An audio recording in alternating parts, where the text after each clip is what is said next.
Everybody, I'm Tammy Zagarelli, and this is Beyond. Welcome to our podcast. This is my brother Mark Zagarelli. How you doing, Mark? I am feeling good today. Thank you very much. That How is are you? excellent. How are you? So, I'm very good. And how is Thailand still? Still in Thailand? Still in Thailand, Phuket, Thailand for another about a week. It's Excellent. it's beautiful. It's hot. It's really hot. Like by, your New York, New Jersey, Philly standards, it's the hottest day you ever experienced on many days. But Yeah. I'm so used to it. I took a long walk today to like an outdoor market to buy shrimp. And Oh, like it was like by the time I got home, I was like, yeah, I'm ready for the air conditioning. But it's pretty nice. It's I'm ready for air conditioning at about 60 degrees. So right. I like the mine goes heat. on in February. Right. I'm a heat miser, right? Heat miser. And what's the other one? Like I cold don't miser, know. I know it's a cool miser. ice I moisture, cold weather. Well, anyway, if anybody knows, comment. Okay. comment comment below. Comment below. Um, So what should we talk about today? Yeah, so I was thinking about that. And I think I asked last week, I want to tweak the question from last week a little bit because you did address it a bit, and then we got on to all sorts of stuff. The question from last week, I was asking sort of, I felt like more of a generic question. It was like a generic question of like, how do you respond on a first call when someone just calls you with interest in engaging you? But I really want to lean more into the question of someone calls you and within I don't know how many seconds you either have a response of like, oh wow, I can really help this person, or oh wow, I can really um respond to this person. I think we're going to have a good connection versus this might be a stretch, or even do you ever you may not be the right client. You probably wouldn't say you're not the right client It's for me. almost it's I'm not it's the right client for almost you. immediate. It's almost It's an immediate. almost immediate. It's almost immediate. Within so I do give I think most coaches give sort of a free chemistry call or whatever to see if you do have chemistry because it's not just about you just don't want to waste people's time. And I know who my client is, and my client knows who I am. When we connect, we connect. Like this is not about, you know, this is bigger than let's see if we get along. There's almost like a soul connection. Like, you know, I work with clients who are already working on themselves. Like they're people who are something in their life is off. It's a little off, or it could be kind of way off, but they know it's off, right? They're not walking around, and it's not like people are saying to them, have you ever thought of seeing a life coach or have you ever thought of seeing a therapist? They most likely have a therapist, and they're most likely have been in to many things like seminars. They're reading self-help books. They're doing a conglomeration of things, So for them, and it's not their first time at the rodeo. Let's put it that way. it's it's not their first time at the rodeo. And the point with that is that there's just it's more that, again, I don't like to use the word their life is horribly wrong. Oh my gosh, my whole life is horribly wrong, even though it could be horribly wrong. But it's the whole point of it is sort of take those judgmental words out of it. My life is terrible. My those catastrophizing words out of it. A lot of times they come and they say like just something feels off. I can't figure out what it is. I've been working really hard on myself, and someone recommended you because there's some piece of the puzzle that they think you can fit. So when we start talking, I ask very general questions that are sort of telling. I use words like, immediately, like inner guidance and inner critic, which we'll get into talking about, and we're always going to talking about. And they're going like this. They're understanding. If I say the word universe, or like, the how are things, how's your connection to the universe, is the universe being good to you lately, that kind of thing. And they don't get triggered or have an ick factor about that or offended. It there's it's sort of in the like it's in their language already.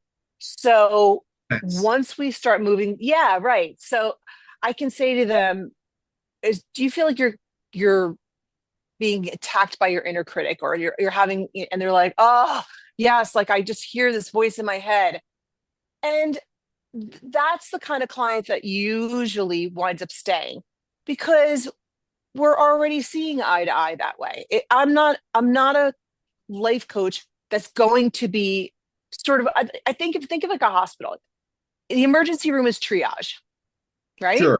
Sure. It makes perfect So, sense. right, someone who's in needs serious recovery is, coming, going into needs to serious recovery, needs to be in a 12-step program. Those things are great. They're kind of triage. Someone's hit rock bottom, and somebody says, why don't you, tag along with me to my 12-step group, and they go and they start seeing the world in a new way. That's an amazing experience for somebody, but that's not generally the client that I'm dealing with. They had maybe on their way to hitting a different kind of rock bottom, like a spiritual rock bottom, Sure. but it's not quite in that same exact physical way. There are many people that deal with people with huge traumas. That kind of person is, someone who's just gotten out of in a marriage where someone's, been hitting them or things like that. That's generally not my client. It's a client who can't put their finger on, right, what it is. They know it's there. They're willing to take responsibility for it. They're willing to look at their part in it, but they can't quite figure out what it is. The way I've heard you describe it is a person who is not looking for puzzle pieces. They found a lot of puzzle pieces already on their own from therapy, from talks with friends, from self-help books, from seminars, from classes, but what they're looking for is some way to put those pieces together to form some kind of coherent picture. Right. That's the thing, is that there are there is a way that things work, a way that our own system works with our own navigation system, which I call our inner guidance. That's what I call it. You can call it your gut instinct. You can call it, many, many things. But I help people to get in touch with their inner guidance. Now, I mentioned inner critic before. I don't have to explain inner critic to anybody. Sure. If I say to anybody on any level of the spectrum, if I sort of say to you, do you have an inner critic? Their answer is, hell yeah. Yeah, I do. I'm and most people are in a serious relationship. They're in a committed relationship with their inner critic. A very dysfunctional committed relationship where they can't get their inner critic to shut up for a minute. Right. Right. And the thing about that is that even when you have these incredible intentions of working on yourself, especially through self-help books, which are always amazing. I mean, we're always, we share an Audible, so we're account, so we're always, reading, and you get pieces of advice, but how do you put them all together? That was also, I believe, I don't know about you, you're a teacher, an educational coach, you're a speaker, you're a writer, and you write about and teach about math. Why do you teach about math? Now, the altruistic answer is because you love teaching people about math, but Which I do. selfishly, in the good, and I mean good, you love math. Right. Right. It's fun. And the thing, it's interesting when the word that came to me as you were speaking, I don't think it's a word you would use when you're talking about figuring out one's life, but a word that I like to use, and I'll use it actually with older students, is the word comprehensible or comprehensibility. The idea that I think it's very important for a teacher to feel at a fundamental level that things are comprehensible, that they can be made sense of. Because otherwise, what are you doing? It's like if that would kind of be like that typical the blind leading the blind. Now, I'm not saying that I understand everything in the universe, but I have a sort of cornerstone faith that stuff can be understood. And that when we understand stuff, we feel better, we have more access to choices. We like it generally, like when you move from not understanding a language to understanding a language, there's a power in the very healthy sense of power, not power over someone else, but power over oneself Empowering and yourself. Yeah. powering yourself, which is Empowerment. like empowerment. Okay, and there's a word that nobody people worry about power, but they don't never worry about empowerment. There you go. Right. And so the thing about when you are you if you can understand, the idea that you have an inner critic, it means that you understand there are voices going on in your head. And of course, they're not the only two voices. You can hear your mother's voice in your head. You can hear, your teacher from second grade's voice in your head. You can hear your best friend's voice in your head. But the predominant voices that we hear in our head are inner critic, and the one that's there, but we don't hear that often. So again, I want to use the word, we have to have a different listening, is that we are hearing our inner critic's voice. And just so I'm going to give you a general idea of what the inner critic is.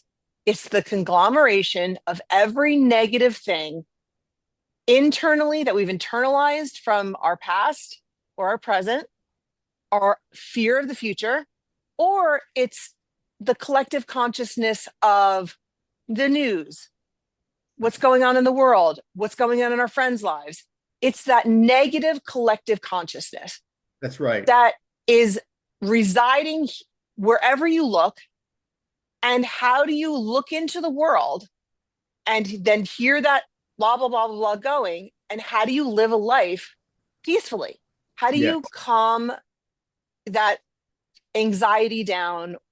And for people there are people that live more on the edge of anxiety, which is more my speed. And there are people that sort of shut down and live more in depression. But, anxiety, depression, it's the same spectrum. I'm going to be funny here, but like, it's like diarrhea and constipation. It's all the same shit. I Really. do, It's the I do, same. It's the same spectrum. yeah, I do see that. It is, depression is sort of like can't get the car quite started, and anxiety is gunning the engine all the time, even when you're just sitting at a red light, right? Yeah. Neither Yeah. is good for the So car. no, it's not good for the car. And so the explanation of inner critic is not so, but what to do, what to do, what to do. So over the course of time, I've realized that I want to take people and help people to walk on the same journey that I'm walking. So I became a life coach because I needed life coaching.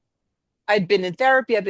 We all do what we feel is necessary in the world. We do what we're already doing. And for me, the idea of moving from unhappiness, sort of traumatic childhood, most people have traumas from their childhood, been in therapy, and then realizing that there are moments, these glimmers of happiness, and saying, today was a happy day, and realizing sort of happiness is the booby prize. I don't know why today was happy. It was happy, had a great day. And was it with the friends I saw? What was it? Can I And reproduce? over the, I right, can't reproduce that. Where am I? where am I? And I think most people have had that experience of saying this was a great day. Yeah, But if most days are good, you're probably not going to see a life coach, right, right? right. If 5 out of 7 days are off, there are days that you say it was off, but you can't quite put your finger on it. Then you need a little bit of help. And that's the journey that I've needed help on, been like climbing that mountain and sort of gotten some pieces of the puzzle, realizing that there is something within us that I call our inner guidance. And easily explainable is, have you ever had a gut instinct about something? Have you ever had a Mark? Have you ever had a gut Absolutely, instinct of about something? course. I'm sure that And imagine that most people have. Yes. and have you gone against that inner guidance sometimes? Absolutely. Right. And often to my detriment. Once or twice, I was pleasantly surprised, but more often than not, it's a problem. Right. If you're not Right. listening, right. Right. So when you don't know how to listen to your inner guidance, that you actually have an inner guidance within you, that inner guidance is exact almost an identical analogy for it is you turn on your car and you have turn on the GPS, and there's that navigation system that you can trust. And yet sometimes we don't.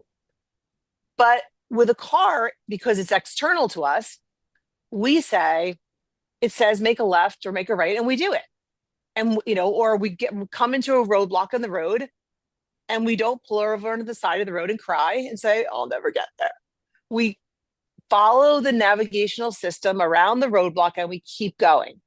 Right. But when when we can start to develop that inner guidance with work the way we would in a gym. I think one of the big, so like I think there's a couple of like pre-questions of almost like, first of all, there's going to be people who say like, what inner guidance? I don't, someone could completely disbelieve it. Another thing is just sort of like, yeah, but I don't know how to find it, or I don't know how to find it in an emergency. Right. It is the quiet voice. It's like, in A Course in Miracles, it's the second voice that speaks. Like they put it as ego and Holy Spirit. And, Yes. whenever anything happens, the ego shouts in your ear and screams at you. And then Always speaks first. always speaks first and loudly and with great authority and great force. And then if you quiet yourself and if you wait, there's a small, still voice that offers true guidance. But it requires patience on my part and willingness on my part. That I don't need any the inner critic or the ego will always volunteer more than its share. It's screaming all the time. Yeah. It's always talking. Right. It's an incessant loop in our brain. Loop, loop, loop, loop, loop. And what happens is what do we look towards when something is screaming? We look towards the inner critic. And so over time, your inner guidance is sort of quietly waiting, speaking softly. So how do you tell the difference between your inner critic and your inner guidance? Right. Loving, right. Yeah. Loving, kind, self-care answers, mean, nasty, should, bad girl, bad person. And I'll show them. Always, don't worry, I'll be shutting this down soon enough. Those people won't get that. You could, like, if it speaks at you long enough, all of a sudden you take on its voice. And suddenly you're saying, like, I'm not going to let those people take advantage of me. You watch. Don't worry, I'll be telling them wherever. And meanwhile, it's not only a voice inside you, but separate, talking at you. You're talking with it now. Yes. And what happens is that it comes towards you, right? You're talking to it. And eventually it's almost like stuck to you. And right. And people say, I don't know what you're talking about. And I'm looking at them like, and they're talking really cruelly to themselves or about other people, but mostly about themselves. Those are the clients that I have. And I'm like, okay, let's try to do this. This is the first move. It's like, try to just see it as not you, but it's an attacker of you. Right. Right. Right. And so most of the clients that I deal with are more likely to be attacking themselves.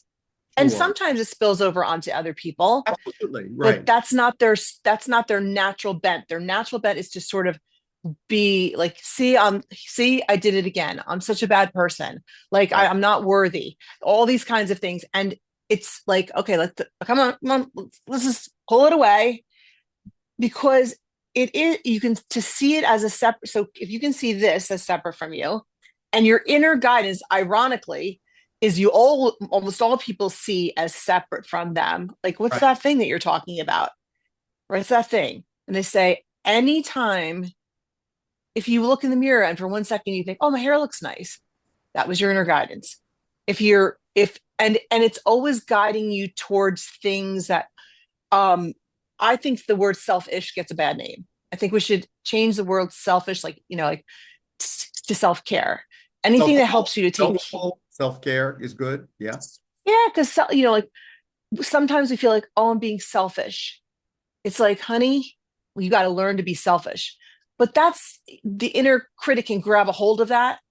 Yeah, you're always selfish, But that kind of inner thing. critic will So, grab hold of anything. That's like the minute, like selfish is I've been cooking dinner for this family for 9 months without a day off, and now I want to take one day off to do something else, but I'm selfish. Like, and your right. inner critic will sell you on that. It will sell you.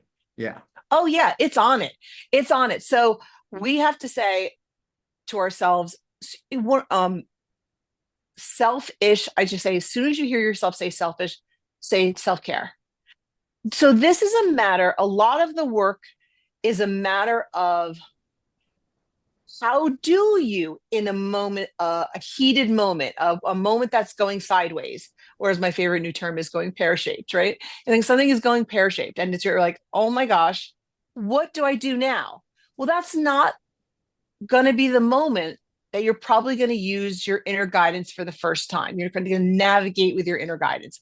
Just the same way as if you went to the gym for 2 days, if you needed to lift something really heavy, you say, see, the gym doesn't work. I went to the gym for 2 days and I'm not strong yet. This is a practice. But my thing was, what am I practicing? Right. That Right. what like I'll do the work. Like my clients come and they're like, what is it that I'm supposed to be doing here? So, And that's the difference. just so to take a piece of what you're saying and extend it, like if I go, let's say that I go to the gym, I've just decided I'm going to go to the gym, and I do that. I develop a practice. If I do it enough and diligently enough, I can sort of understand that I may find that the next time I run for a bus, I'm not winded because, yeah, actually, I do kind of spend, 30 minutes on the treadmill 3 times a week. Surprise, Right. my body got acclimated, but you might not have as much like not know as much like, well, what exactly is the gym for my soul in a sense, for my Right. health? Yeah. And and that's the thing is that also I have talked to many people because I have, over the years I've struggled with going to the gym because I go to the gym and I get there, right? Like someone walks into the bookstore and is like, I'm gonna buy the greatest self-help book and I'm gonna start working on myself. Or and they go there and there's nobody to show them how to use the equipment. So I love a line from I just thought about it from Legally Blonde when when Elle says to the hairdresser, what's her name? She's in White Oh, Lotus. Jennifer Coolidge plays her, and she's all who is like Right. And awesome. she's like, you got all the right. She said, you got all the right stuff. You just don't know how to use the equipment, And it's like, that's it. It's like, is there a way to learn how to use the equipment that we already have? We have the like inner critic is equipment, right? Right. That's the milkshake on the way home from the gym, right? And so how do we learn to use the equipment in the gym of the working on yourself?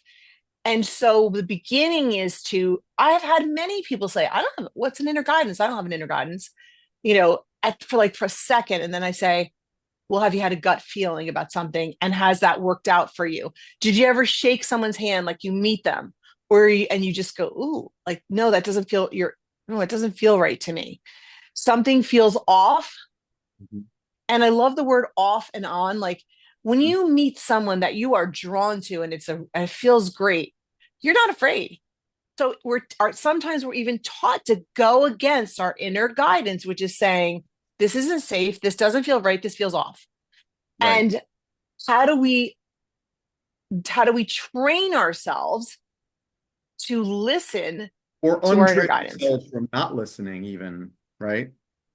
Untrain Well, ourselves. the thing is, right. Well, untraining ourselves, right. A little of both, but most of the time, what we're doing is spending, you know, when we're looking over here and having a relationship, and a very personal relationship with our inner critic, if we feel that feeling of, oh, that doesn't feel right when this guy asked me out and I just don't, but my, well, you said you want a boyfriend, you never try anything, so why don't you and we say yes, we feel no, and many things happen. We create patterns. All of a sudden we get the flu. We can't go out on the date. Your sometimes your body will protect you, but you can go so far as to ignore your inner guidance so often and listen to your critics so often that you will just shove yourself into situations that feel wrong for you. And so, what the first step is, developing a new listening. And how do we do that? So, things are presented in front of you, decisions. Life is about a series of decisions and a lot of other things, but it's about a series of decisions. Two decisions get presented in front of you. Do you want to go out on the date? Do you not want to go out on the date?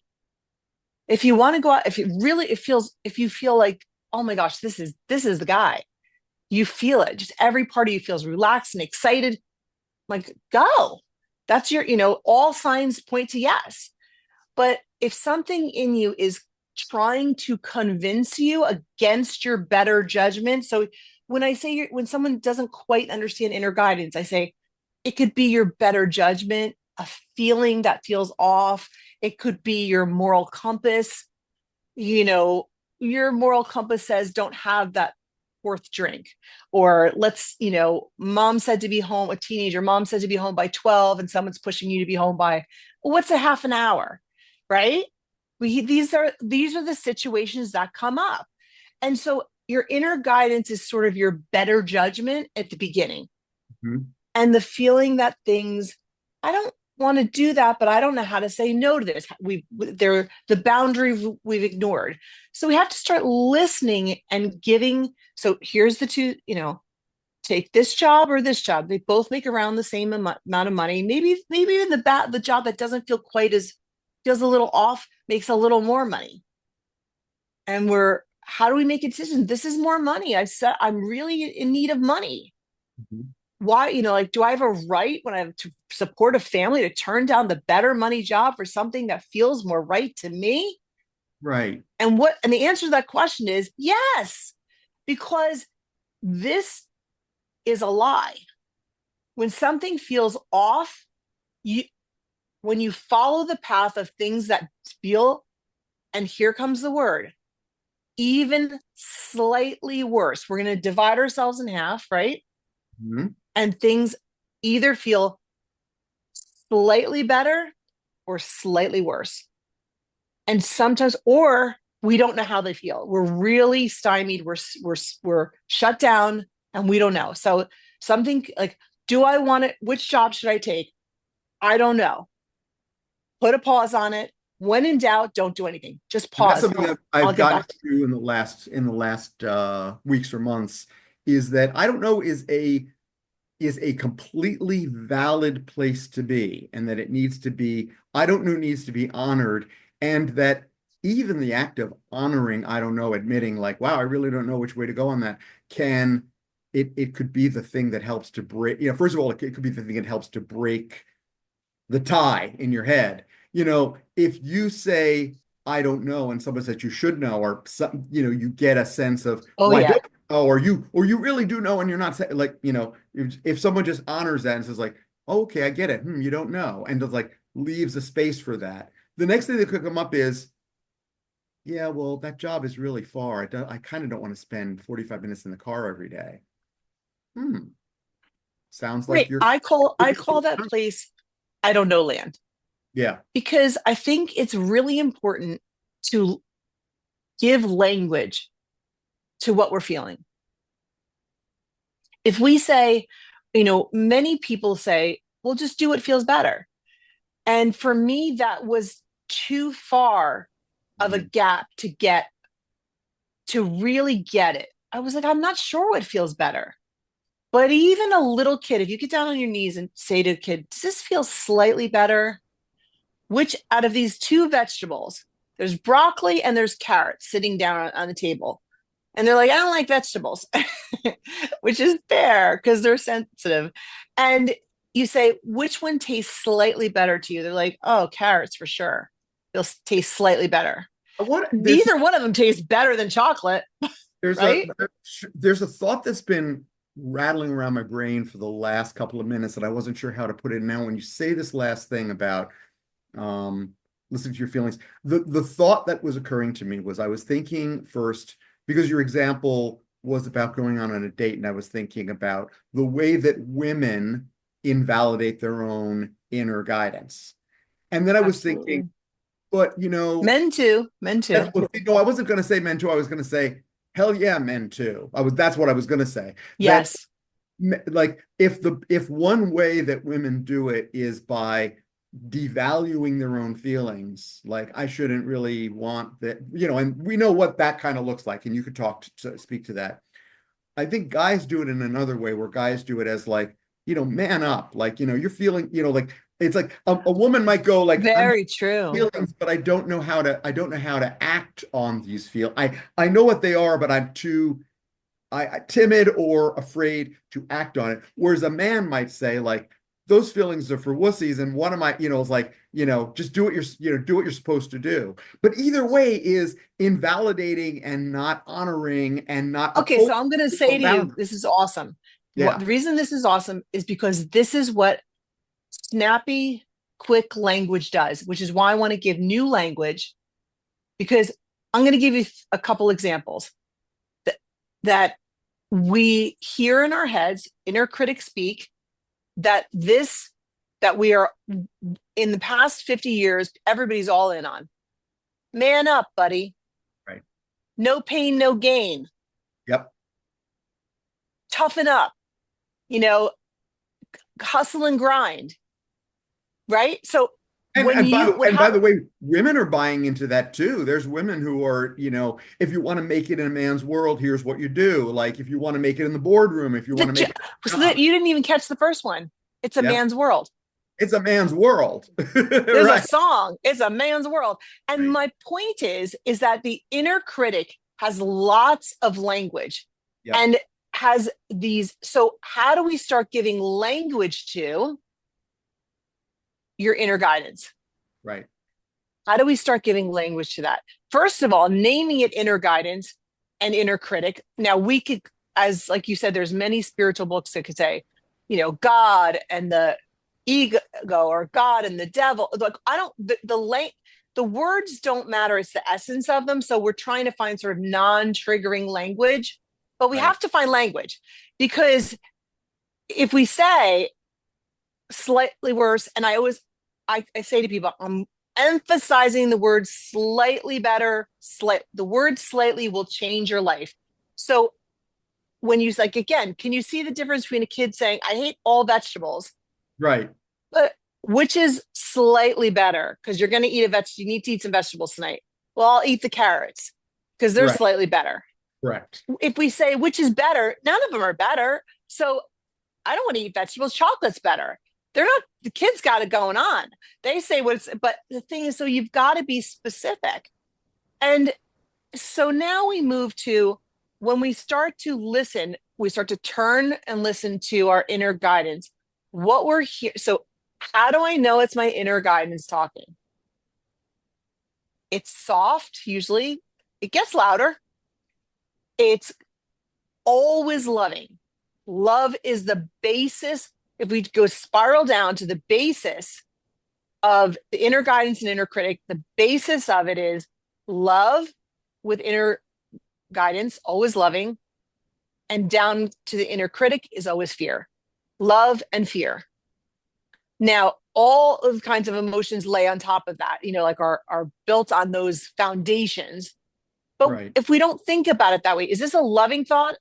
Quickly, like you're like, is that an inner critic, inner guidance? Well, was it, did I feel good? Yeah. Oh, yeah, I feel better. Was it kind to me? Yes. Did it give me time to pause? Yes. Inner guidance. When it's speaking, so we have to define it so that when we're in the moment of how do I make this decision? And now permission to say, in this moment, I can't make that decision. So when I'm being funny and saying, I don't know land, like go sit down in I don't know land for a while. It's language that you can say to somebody when they're saying, buddy, do this, man up. And you're like, wait a minute, I'm going, I don't know land. Give me a Right. second. Yeah. And I know it sounds funny, but without language, how do we interrupt this that's always going? Right. Well, there's a, We have it's to, the exactly I've been in sometimes you're in a restaurant where there's a big TV up in the corner, right? And oh I've heard yeah. Well, I've heard tell that there's two kinds of people in the world, people who walk into the room and turn on the TV, and then people who walk into the room and turn off the TV. And I'm the second. I'm oh, I the like that. turn off the TV type of person. So Me too. I've gotten used to like sometimes the person, I'm the only person in the restaurant. And so the person behind the counter is really nice and they're saying like, so, you're the only one here. What channel do you want to watch? And I've gotten the courage to say, could we do no channels? Because I try to say that it's sort of as a like funny. Yeah. Oh, I get you. Yeah, yeah, sure. They click it off, and I'm like, wow, there's a lot of power there. If you to so what I'm saying is there's a lot of power to the language of the answer is no, the answer is none, the answer is not like Yes. the channel, but turn off the TV. That's Yes. very powerful when you allow yourself to make that decision. Yes. And I heard recently, I think it was on, do you ever, there's a podcast I really like on, called, oh gosh, Diary his CEO, name is that is the one? Lewis. No, Oh, different. Diary of a CEO. I love him too. Okay. Anyway, this on the podcast, this guy said, and it was so good. He said, when I want something, he uh, prefaces it with, what are the chances that? So you could say, what are the chances that we could just turn the TV off? It's not, it's sort of, and it's like most of the time people I say, if there's no one else in the restaurant, isn't that a nice, like it gives language to what are the chances? like that. Like I like that too. And that's what It's very the power of non-confrontational. language, Out like, hey, buddy, can you because turn you're off? not demanding it. No, you're not. In fact, you're not even. What are the chances? It's like, oh, what are the chances that, I might pick up a lottery ticket and win $75 today?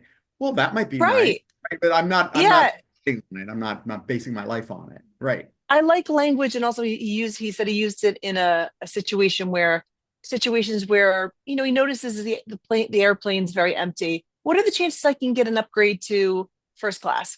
Mhm. The worst that someone could say is no. So Right. language is important.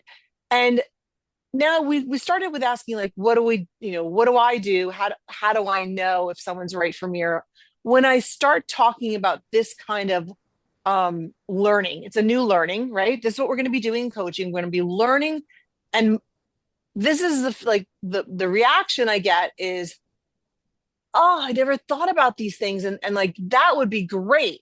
So within 15 minutes of that kind of a conversation, people are either resonating as one of my clients or sort of saying, yeah, this woo woo stuff is not for me. And, most of the time, because it's a recommendation that someone's coming from. So they're, you know, birds of a feather flock together. So most of the friends that I know that are coming to me are know already when they sort of know when they're coming here. And there's another part to the equation that I've been figuring out recently. And unfortunately, my Rubik's Cube is on the other side of the room, but we're going to talk about it anyway. I have been trying to figure out like how to describe exactly what you're saying. And it's taken me a long time to come up with the idea of explaining the inner guidance. And as we go forward, people will say, who have never really been, who have thought that their inner guidance is there. I say it's there, it's just not quite activated or it's very quiet right now. They'll call me up or text me and say, I had an inner guidance moment.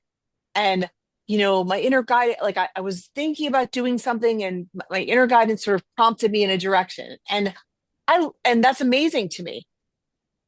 But there's a second part to the equation that has recently kind of come into me because I've seen almost everybody say, I'm having a day, God must be out to get me. Mhm.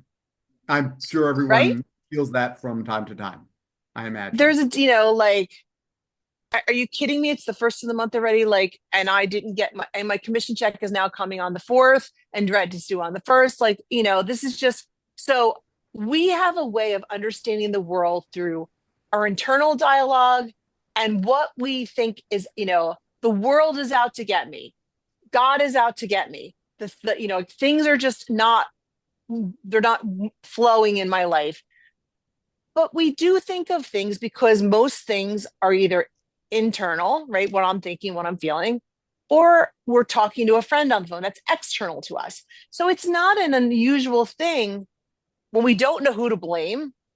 God's a really good thing, but blame God, Anything the way external, anything external. anything external. So because we see things as internal and external, we tend to see things as my fault or the way it is fault, and there's why don't we lasso that, right? Right. And start speaking of, some people want to call it God, some people want to call it the universe, the unified field, some people want to call it whatever. I call it the universe just because it's an easy, snappy word, right? Doesn't Sure. usually trigger too many people these days. If I think God, you and really are defining things in terms of one religion or another, but the universe kind of Right, everybody. I mean, it's like nobody has yeah, yet we all live my here, universe or your universe. We haven't quite got there yet. And in terms right, and of polarization, there's very little polarization right, around the universe. yeah. It's like Right. when we go to religion, it gets sticky, right? It gets, Yeah. and we don't need that, because that's not what we're trying to do here. We're not trying to convince anybody to be a certain religion, but we all live. And so the way I'm explaining it now is we all live in a duality between the earthly life, inner critic, really big a part of that, and the universal life, right? There's a Mhm. there's a something grander going on here.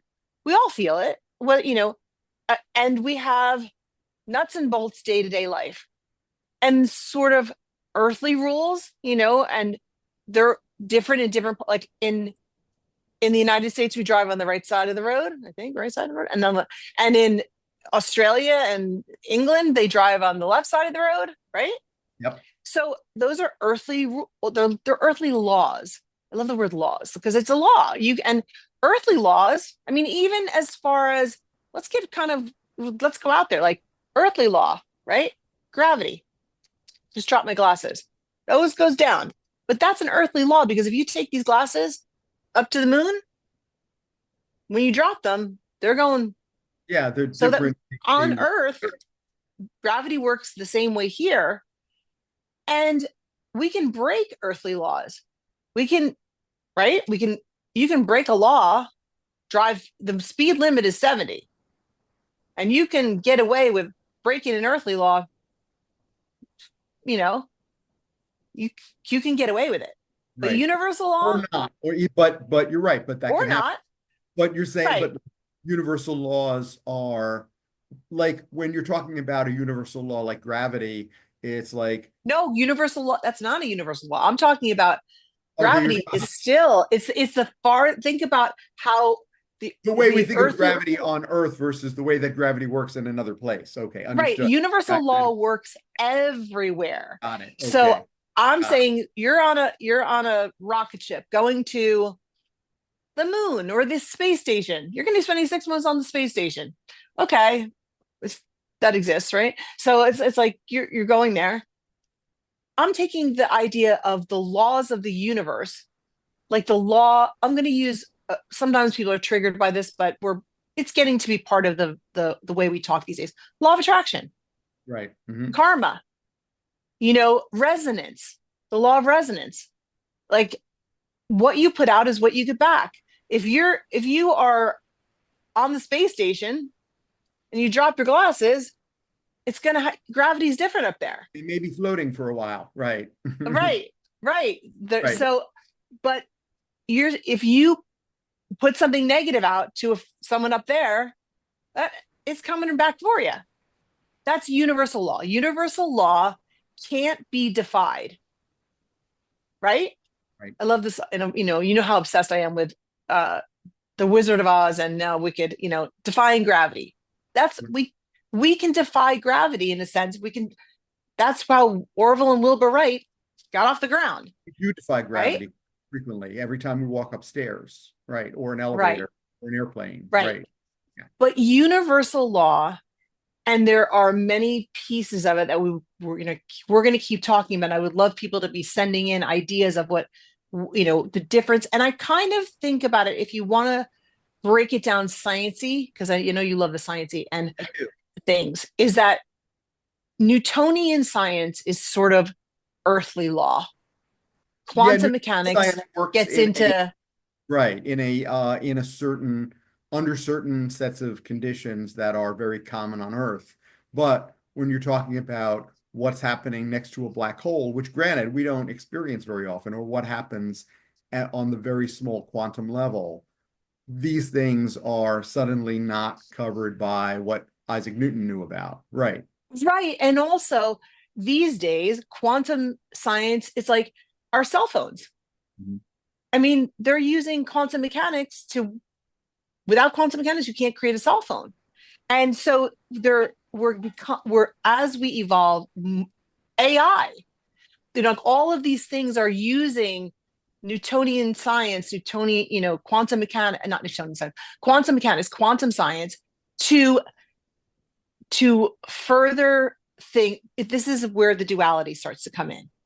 Like, we have to start to live in this world and understand that we're not just in this world, but the duality that we're living in, a world and a universe at the same time, which is very confusing to some people, to me, and also that the foundation of that, and this is the world according to Tammy, right?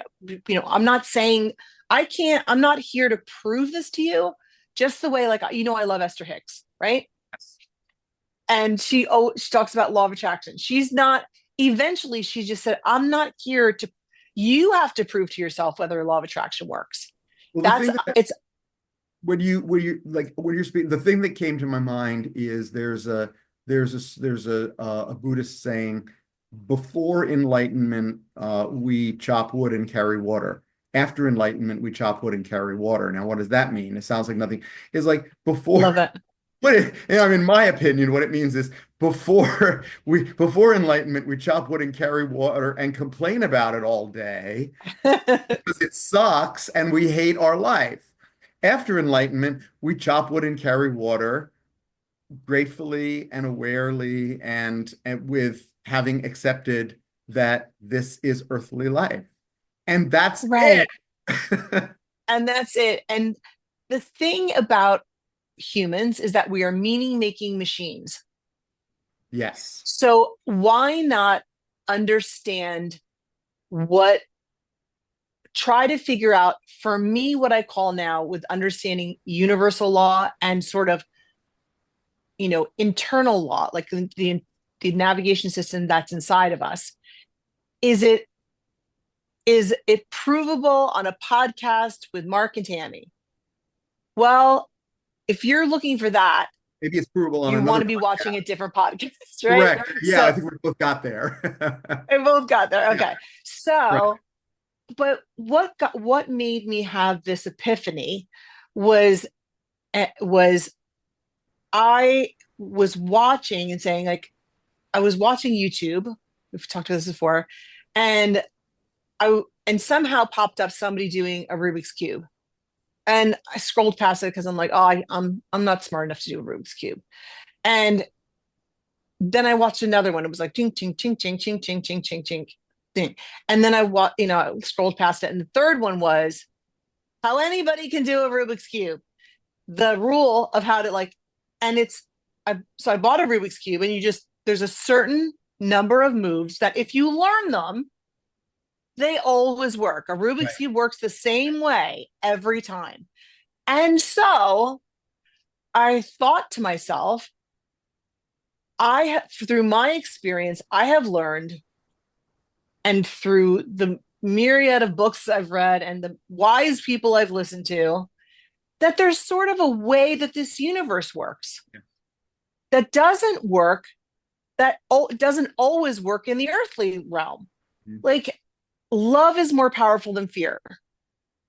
Now, that's a pretty bold statement. And you have to expand your thoughts to say, how, well, that's not always true. Look at all the wars going on and this and that. And then you start expanding other things like ex- existence always is. Well, then how do people die? So once you exist, you always exist. That's a universal law. So you start to develop. So why do we start thinking about these things? Because it's about developing a belief system. I'm not asking you to develop your belief system exactly the way mine is. I believe in love being stronger than fear. Over the arc, I believe in reincarnation. Believe what you want, people in TV land. Believe what you want. But many people in the world believe in religion, where there's a heaven, there's a whatever they believe. There's something that goes on. Mhm. And so if you look at when you start looking back at history, you see that there are terrible regimes that have happened and horrible things that have happened in the dualistic idea of the earthly realm, where earthly realm and the universal realm collide. But overall, the arc is towards, you know, it's this. I always think to myself, if you, the way I explain it, if you took love and fear and threw it into the deep end of a swimming pool, the fear would be treading water, treading water, treading water, treading water. So it stays above water for a little while and then it sinks.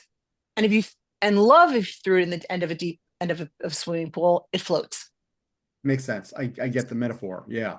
Yeah. And the thing is So that there's a can, feeling of non-resistance that, and okay, and that was like, I wanted to add, there was, because as you were speaking, a couple of things came to mind. One was, it brings back to the word that I brought in earlier, which is comprehensibility. And I think that for me, there's a certain faith that things can be understood. And that is Mhm. faith, because there are people who are living out of, and maybe, whether they are living out of it or just believe it, don't even know that they believe it, but out of like, it's chaotic. The universe is chaos. There's no up, there's no down, there's no right, there's no wrong, there's no in, there's no out, there's no sense to be made. And that in itself is a way of looking at the world that reaps its own benefits and its own consequences. But so my please. question is always, when I was on the road, like sort of, I'm traveling sort of the road from unhappiness to happiness. Mhm. The question that was asking all along the way when people would throw a theory like that at me is it helping me? Absolutely. That's a really good question. That's a really good Is it question. helpful? Is that if I listen to that, Mhm. is So what it I would have furthering the cause of being happy? back in the day, so here's what so like I think I've talked a little on one of the other earlier podcasts about my journey from being a very cynical guy when I was, say, let's say 20 years old, and then moving to slowly moving to a more spiritual perspective, but over time, over with a long, like a long process. But at the time, I could still speak for that guy, and I could say, yeah, like if you want to be happy and delude yourself with happiness, and you could tell that story and you could buy it, but I'm too smart for that. And so, I mean, Right. in a sense, at some point, I think people said to me in various sort of ways, it's like, well, do you want to be that smart or do you want to be happy? And it was like, you know, and then other people over time demonstrated in different ways, like, hey, maybe you're not as smart as you think you are. So And then kind there's of another step with past that. that. I'm going to tell you, Yeah. there's a step past that. When I was watching the Rubik's Cube being done, and I wish I had it with me right here, um, it gave me the take that thought up a level and say, wow, if I really understand or am open to understanding how this universe works, all of a Hmm. sudden you'd be surprised how smart you start getting, Right. because you can avoid the when we've had this in our relationship where, like, the idea that you've said to me you're really hard to have an argument with. Mhm. Because when I'm not sure if I'm right or wrong, if I'm not sure if I'm wrong, um, I'll entertain the idea that someone else is right, Yes. because it's a loving way to be. It's like, if I'm not really sure. So when people try to argue with you, you're like, that was really stupid what you did. And you're like, maybe that was. Yeah. Hmm. And it's like all of a sudden, it takes the air out of the fight. Is that a smarter way to be? So I think there's also for that little part of us that does want to, we're, especially on the internet these days, you look and say, who there's people, like how to hack your body, how to hack, this, and why not the idea of hacking something is just knowing how to use it better than someone else does. So why not hack the universe? Like if you know Absolutely. the rules of the game, Right. does that give you doesn't isn't that being Well, smarter and than fighting against it? as you speak about it, so like to go back to the thing that you were saying about the pool is, if I'm honest, I got tired of treading water. Like that was it. It's like, and great sages, Eckhart Tolle for what, will say like sort of pain is a great, a great teacher. Like after a while, Absolutely. people just get, sick of their pain and start looking for a way. And for me, it was just like, like I know what the universe is. It's this and it's not that, and that God stuff and that love stuff. I don't think any of that's real and blah. It's sort of like, well, soak in that, bath of sulfuric acid for a couple of years, and you may be looking for a way to get out of that bathtub. My way of saying it to people is rock bottom is always available. Absolutely. It's Absolutely. always Rock available. bottom, like pain, rock bottom is a wonderful teacher. It's not It, everybody it, was a favorite teacher, but it'll certainly work. thing about it is that you go down so far and you're fighting for your limitations. Is another, I love sayings. Are you fight you Someone is fighting for their limitations and you say, like, how is that working for you?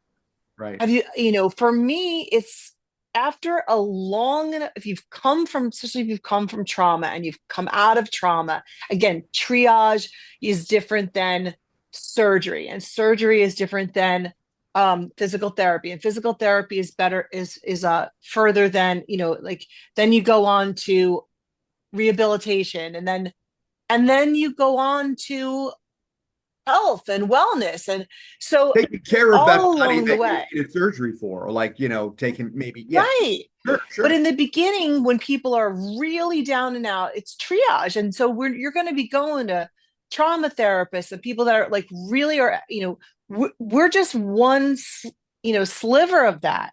Yeah. We're one sliver of a step along the way. And, someone is a happy, is, like, I mean, I see people that go on these amazing retreats with these amazing coaches that are like, they're dancing on the beach and they're like, they're manifesting their dreams and all those great things. But for me, it's about teaching the nuts and bolts of of language and how to respond in situations where you've been stuck before. Absolutely. And when something comes at you, you don't know what to do, and you make a quick choice and possibly the wrong one for you. And this is giving you the tools of how, if I know how the game works, and the game is life. It's called the game is called existence. And you have to marry the duality of, I might believe in, I might know the way the universe works, but I still live on Earth. Correct. So this is an example of duality at its best. God forbid someone loses someone really close to them. They're grieving. That's They're an earthly person. They're grieving. If you know universal law, right? Existence, you never don't exist. You have to live on planet Earth. And if you're as to use your inner guidance to say, even though I know that person is in maybe in a better place. I'm not going to walk up to someone who's grieving somebody and say, ah, they're fine. They've moved Right. on. Right. It's absolute like this is a marriage. This is learning how to know the rules of the universe and live within the rules of the earth. Mhm. And we bring them together, that duality together to become the kindest versions of ourselves Yeah. while knowing that down the road, when they're feeling a little better, we may be able to soothe them and say softly, maybe they're at peace right now, honey. You know, they were in a lot of pain. They were sick for a long time, just using an example. And let's hope they're at peace, bringing in a little bit of universal law, you know, but we're not going to slap somebody with it, which is what tends to happen when we spew pieces of universal law to someone who's hurting or someone who's not there yet. Right. That's why we learn about inner guidance first and then sort of incorporate it into there's a grander scheme here. And do you see that how that has to work together? Well, I do like, Just because you know doesn't mean you have to vomit your knowing all over people. yeah, and the example that's often given is, when you go to when you go to the emergency room and you're bleeding profusely and you're freaked out, a very common reaction to seeing you would be an instant freak out as well. And if you're there with a friend, you might be like, I'm bleeding, I'm freaking out, and your friend might be going like, I'm freaking out too, and everyone's freaking out. What you don't want is the OR nurse, to be, and your anesthesiologist, like, oh my God, they're bleeding. What are we doing? Like, in other words, there's a set, Right. They're trained like, for this. the words like I heard years ago that I just like really like, or it could all be otherwise. And what I mean by that is that thing in your head that you've got, like, it's like anybody would be reacting in this way to this if that, and I'm like, or it could all be otherwise. Or the nurse could walk in and go like, honey, I just saw, 5 people this week way worse off than you. I got really good news for you. You're bleeding and we can stop it. So like from her universe, Yes. from that perspective, it's like, I mean, it might even be a little bit like, smart yourself up and get grateful because we got this, like, Yes. you know, And that's the evolution of, we want our doctors to to comfort us. We want our nurses. We That's the point that I'm making, is that we're not always in exactly the same place as someone else. And sometimes our knowing better can be helpful. Like you walk into the emergency room and you're freaking out and someone just says, honey, it's going to be fine. and So you're they're really dealing with cheerful, you. They right? know you're absolutely going to be fine, but they really like, especially like when someone, you know, it's really going to be okay. We got this. Right. And at this and sometimes we can use, which is using a greater knowing to comfort somebody. But a lot of times why sort of new age spirituality gets a bad rap is that somebody gets on the idea of like, oh my gosh, I can attract anything I want in my life with law of attraction. And they go to someone who's struggling and they say, you could look, you could, you're just not thinking right. And it's like, are you kidding me here? Like, I'm struggling. So it's a matter of, this is a personal journey. Mhm. And if we understand that our knowing is not always going to be the same, in the same resonance as someone else's knowing, and if people are not we're not going to, when we're first excited about something, I figured this great thing out. The law of attraction is like, all I have to do is think more positively and everything great is going to happen to me. Yes. And at the same time, there's more to it than that. There's always more layers than that. That's why these things get a bad name. It doesn't mean that they're not true. It just means that, okay, we're attracting from our thoughts, but not just our thoughts, but our feelings. Do those line up? There's an entire body of knowledge that we have to have Yeah, and I think to, there's work Right. within the law of attraction, which is a universal law. We're not working. We are not we're not working the law of attraction. We live within that. You're attracting all the time to yourself, negatively or positive, by what you're thinking, by what you're feeling. The But thing that I think is most important there, what you're saying is, and I like the fact that you went to like we're not working the law of attraction. That law, it's like right. However you frame this, it's like we are inside of it. We yes, are right, and so like there's this appropriate humility that has to. absolutely. And what's crazy is there's like when you get something, when you break through, like like breaking the sound barrier, like breaking out of Earth's orbit for the first time, like breaking solving a problem, like solving a huge problem in your life, so, whatever it is, it's like there's a feeling of awe and invincibility that is completely appropriate, and that I you want to, I mean, like, you want, like, we want to have access to that. We want to have, we want our kids to have access to that. Like, I want, the kids that I work with to come home and I got 100 on this test. I totally killed it. Oh, like, I want that. I want that for them. And at the same time, that is not appropriate at a funeral. right. Or it's not like what'll happen as we get older, right? This is, when Tempered. you're a little kid, you're gonna set, it's very appropriate to come home to mommy and say, I worked with Mark and we practiced the test and I got 100 on my test and it's amazing. And then little brother walks in Mm-hmm. Mm-hmm. and he just failed a test.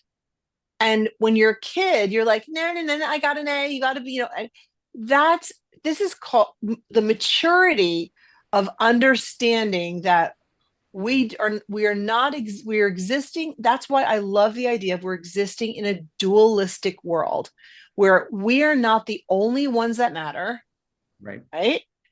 And yet to ourselves, we're the only ones that matter. So when you may come home and be so excited as a college student, not not a kid from middle school or elementary school, and you may come home and see like a sister or brother sitting at the kitchen table with your parents and being like, it's been a really bad year. It's been a really bad day.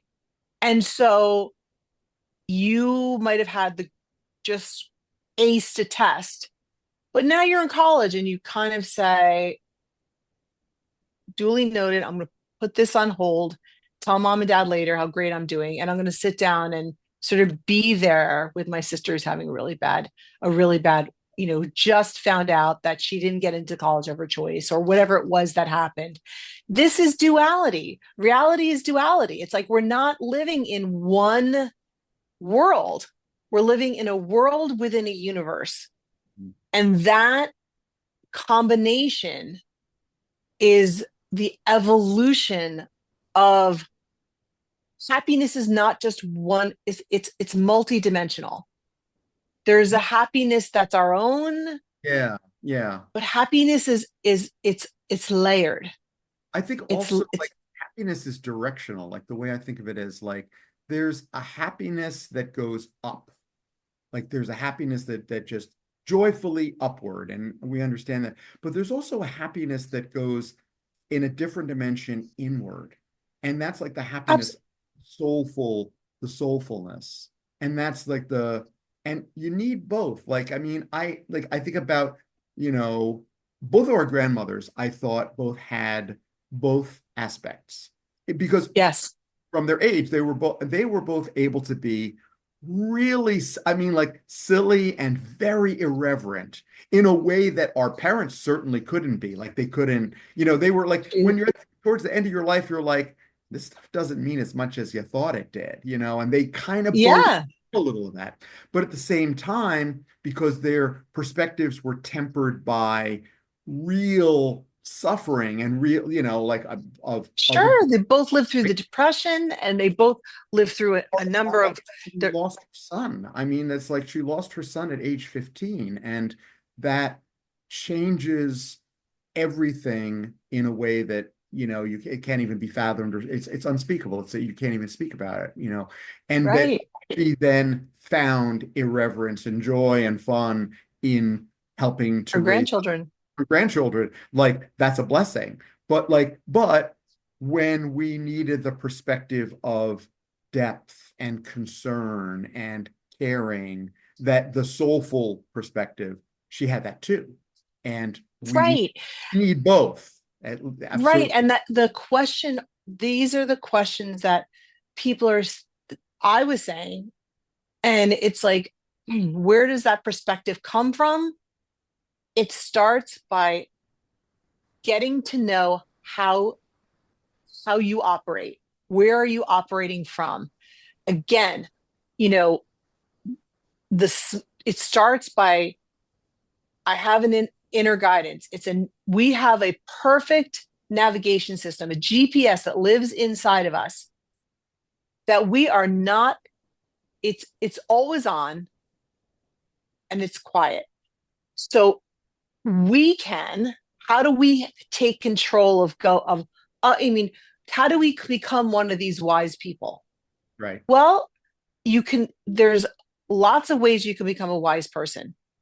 But just because our grandmothers went through a lot of struggle and became wise people, that is not, that's not necessarily how it goes. Some people go through a lot of struggle and become really, really angry, awful people.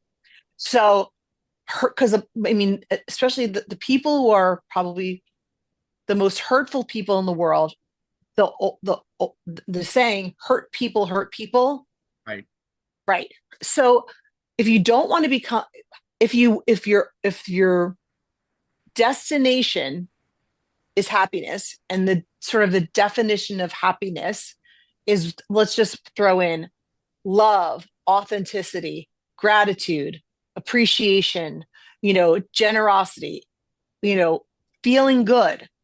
If all of that is sort of where the land you want to land, wind up in, what's the road?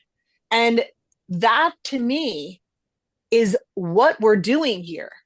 here in this podcast, in Right. this coaching. And for me in my life, that's what I'm doing here. That's I what, how to go got a from, question. I got a big sure, question go ahead. for Go you. ahead. Because it was occurring to me before, but then you mentioned your own life, and I was like, so in the recent past we're talking about, it feels to me like you have always had access to this as long as I've known you. And I'm saying literally you have had access to Yes. this when you were 6 or 7 years old. And I as I could recall, right? You had this I awareness heard, of, I heard, I heard my inner guidance when I was 3 years old for the first time. And yeah, this is a story. It's a real tell, story. please tell, go. Yeah. I mean, I remember that I'm saying between 2 and 3 because I remember that I was in a diaper. So how old do you get when you're potty trained? I mean, 2, 3 years old, like that age, Yeah. So, and I remember, do you remember our white stone driveway when we lived in Madison Avenue? Yes. Okay. So we had these white stones on the driveway, and I mean, I don't know if you're kneeling down or you're sitting down. And I remember playing with the stones in the driveway. And at that point, mom had whether it was a nanny or a mother's helper, one of those people was sitting on the steps in the front of the house. And I was in the driveway, and we lived on a cul-de-sac. So it was not exactly a problem for me to be sitting there. No one was going to drive over me. And I was being watched, and the sun was shining down on me. And the white stones, I remember being able to see flecks of sparkle in them. Hmm. And in my voice, now I don't even know if how much language I had at 2 or 3 years old. But I remember hearing in my head, this is the best day of your life. And some people say, I mean, people can take that and say, wow, that's really sad. Like, it's the best day of your life. So you've maxed out at 3 years old. And I'm like, no, no, no, no, guys. I knew what it meant. It was language. I heard, so language has always been very important to me. I heard words in a voice that was not my own. Hmm. And it was, this is the best day of your life. And what it meant to me as a 2 or 3 year old was This is everything you need. Sunshine, beauty, safety of knowing someone's watching you. It doesn't get any better than this. This is what to aspire to in life. Wow. Now, that was a moment that I can still remember many years later. I'm not going to give the exact years, but for me, it doesn't matter. But as we said, like many, many years later, I still remember that. And yet it did not stop in some ways the enormous traumas that I went through in my, you know, early teenage years to teenage years, on and on and on and on until, starting to get back to a self-help path, Right. which was necessary for me, even though this was it was activated with me, but felt like it kind of shut down. When trauma happens, we shut this down. Right. And I think what I know you're asking is what's happened recently, right? Yeah, in like because I've seen you in your arc over a long period of time, and I've seen you come in and out, and I've seen you if you're moving in a spiral, like next level up, same place, next Yes. level up, same place. And it feels to me like in the recent past, you have leveled up. You're like come around like same good place as you were when you were two or three, but like a couple levels up because you're older and Right. back, but at a higher level. Yeah, Right. And that is the way I explain it to my clients is that life is not linear. It's a spiral that goes up. Sometimes I have clients who say, how am I here again? How did I go out with another guy just like the one before? I said it wasn't just the same thing. I actually remember in the past week saying to a client, she's like, I'm back here again. I said, how long did you go out with the first guy when we were working on until you figured out he wasn't the right guy? We went out for 5 years. Okay, then you started working on yourself, actively working on yourself. How long was the next guy? Well, we went out for a year. Okay, so you saved 4 years. How long was the next guy? 3 months. How long was this guy? 3 months. How long was, and then the guy we were talking about, how long have you been dating him before you figured out he was not the right guy? 3 weeks. And that's a pretty. true story. No, So, and I believe it. I believe it. and Yeah, and what happens is, how long do you think, as I said to her, do you think it's going to be before it's 3 hours before you don't go out with that next guy? yeah, Like how you're really close to that, you're actively, you're in your 20s, your biological clock is ticking. You genuinely want to be in a relationship. You're doing the hard work to get there. You're trusting your inner guidance. You're creating boundaries. You're doing all the things that one does when they want to make progress, and progress is being made. So, so you're correct, is that people are leveling up. And at some point, what I always say is you're going on a bridge. And when you start this work, you're standing on this side of the Grand Canyon, and happiness is on this side of the Grand Canyon. And you're talking to me, I'm saying, oh, you're going to cross that bridge, and you're looking and saying, I don't see a bridge. And I right. say it's invisible. It's an invisible bridge, but it's there, and you got to walk on it. Whether you got to believe it's there, and we're going to do the work to walk on it, and you're going to feel it, but you're not going to see it for a while. And then all of a sudden the bridge appears halfway through, but you're going to be in the middle of the bridge when all of a sudden you're, you, I was blind and now I can see.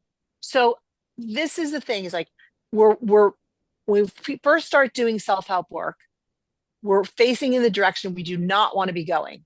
Correct. And we're asking questions that are, when people come to me, or when I have had this in myself, I've I'm open to the idea of like, I want to work on myself. I want to find out what's going on. And I start asking the wrong questions. Where did I go wrong here? What did I do? What's my part in this? And when you're in triage, those are good questions. Those are When you're better in questions than therapy, no questions. Right, right. right? So those questions work, but they're still, when you need to go down into the depths to clean out what's down there, those are good questions. So in therapy, that might be exactly what your therapist is asking you. But now you're moving on to this is life coaching. So you're asking me personally, Tammy, I'm facing in a direction that I don't want to be going towards unhappiness. And I'm still like, what's, so now when I when something goes sideways in my life, like I had pneumonia for almost all of January. Oh my gosh, yes, yes. Yeah. And pneumonia for all and I turned the question around. So I want to be facing in the right direction towards what I want. And as unfathomable as it sounds, when things go sideways for me, the computer's not working, the phone call isn't going through, the check didn't come in the mail, the health is off. I like ask myself the question. Usually I would ask myself the question, where did I go wrong here? And and now that question is no longer helpful. The question I want to be asking myself, which is a vibrationally difficult question to ask yourself, is When you're struggling, when you're struggling and you're hawking up a lung, when you've had, you know, pneumonia for a month, how can this be a good thing? It seems absurd. yes. And I remember that question coming from my inner guidance because as we work in coaching, we learn to ask. Here's another universal law: ask and you shall receive. And I mean that. Ask your inner critic, you're going to receive an answer. Ask your inner guidance or the universe, you're going to receive an answer. Right. Talk, both sides, both parts of the equation will give you an answer. So, how can this be a good thing that I have pneumonia? And this is this is the beginning of something new. So I'm sort of like, okay, my inner guidance said, ask this question. Yes. Because now after years of working with my inner guidance, I have a conversation. It's audible to me. For some people, it's visual. For some people, it's sensory, right? They feel it. They don't get it in words. But I find that there's a voice that's going on in Right. most people's heads. Right. But it could be, but for me, it was words. It was like, I want you to, like, my inner guidance was saying to me, and again, it's the portal to the universe, universal intelligence, correct? Right? Universal intelligence. It's also a portal to your higher self. It could be whatever your belief system is. Mine is, as you're going to find out on Beyond, way out there, my spirit guides, my guardian angel, whatever I believe. You may believe it's God. I believe in God. I'm not pushing this on anybody. So through that portal came to me, ask the question when things go sideways, to point in the right direction. How can this be a good thing? I asked it. You do really have to do the work. I had to ask it in my brain. How can this be a good thing? I'm sort of sitting there like, how can this be a good thing? And it's like, you need time, Tammy. You need time. Okay. You are not good at taking time off. You're not good at taking time off. And we want you to get better at that, because instead of having to get sick to get time off, why don't you just take the time off? But I was sort of not doing that. And how could it be a good thing that I had pneumonia? First of all, it was not life threatening. It was not fun, but it wasn't life threatening. So you're safe, Tammy, not having fun. But it gave me time. And it was sort of like, it could be a good thing because now you have time to journal. Started journaling. It could be a good thing because, and I started hearing like, maybe you want to, you're because you're talking to your brother more. It could be a good thing because, and all of that led to Beyond. Yeah. Yeah. We started this podcast after this pneumonia. We also started the podcast after something in you that I would call virtually a transformation. And I've known you a long time. And you've known me my whole life. You're my brother. My whole life. I've known you for all of my life, or yes, like the first year. And it's it's almost mysterious. I've had transformations in my life like that too, where I look back and say, how exactly did that I'm happen? telling you, this is how it happened. What it Good. was that when you ask your inner guidance for help, you will get a literal answer. This is not, it was, like I just mystically woke up and I was in a better place. I asked the universe, I asked, how can I feel better? Because I'm feeling so awful right now. And the universe said, when things go sideways, Tammy, you keep asking the question, and this is why you keep going into the pit that you kept finding me in, and many people did. I would ask, what did I do wrong here? What was my part in it? How did I, and I could still have gotten, you're overworking. No, no, no, no, no, no, no. With asking that question to my inner critic, see, that's what you do. You can't handle success. You're really busy and your life is going great and you can't handle success. So you're do you see when you ask the question, I was asking my inner critic, where You're did I go sabotaging wrong? yourself. This is all your fault. This is all your fault. Because if you ask the inner critic a question, it will use the answer to hurt you. Even if you're asking a genuine, you're at a place where that's where the loop was for me. I was sincerely asking a question that was appropriate in therapy. What's my part in this? And now that I'm healthier, is no longer, it's this, that question will all takes me to a bad place. So it's like the inner guidance is like, ask a different question. Got it. So now I'm coaching my clients to say, when you break up with the boyfriend, you get it, cry for a day, and then ask yourself, how can this be a good thing? And I get all kinds of texts. Well, I realized that, like I got out of that, a lot quicker, or, I'm not feeling as bad as I thought I was. I'm stronger. What you start hearing is all the things. I'm stronger than I thought I was. How could this be a good thing? I wouldn't have never taken a month off to do this kind of internal work had I not had pneumonia. And and then you say to your inner guidance, you know, how can this be a good thing?